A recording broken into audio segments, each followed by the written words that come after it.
Вчера попладне во портал Македонија беше презентиран литературен портрет на Ленче Стоименова, поет, прозаист, сатиричар и карикатурист од Кочани. По завршувањето на презентацијата денеска авторката Стоименова го искаже задоволството од вчерашниот настан и ги каже незините планови за воиднина.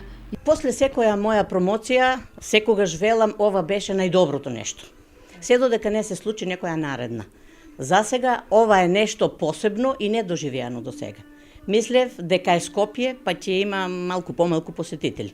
Меѓутоа, се случи сосема спротивното. Беа представени моите два романи, моите збирки за деца, збирка поезија за возрастни, афоризми, карикатури и цртани со туш портрети. Публиката овој пат, како да не беше публика, него да беше составен дел од екипата која беше таму. Цело време се смееја, ужива, се релаксира, бидејќи и атмосферата од почетокот до крај беше така. Ленче Стоименова е позната на пошироката читателска публика како автор на романите Ледена Кока-кола и Покажи ми ја среќата, збирката поезија за деца на Великден, приказните за деца, зборови се редат, приказни се предат, збирката поезија за возрастни, врзани до последен здив, како и збирките афоризми Жегла и бувалази.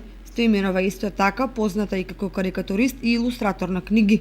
За богатиот литературен опус на Стоименова зборуваше сатиричарот и член на Друштвото за писатели од Србија Миле Ѓоргиовски.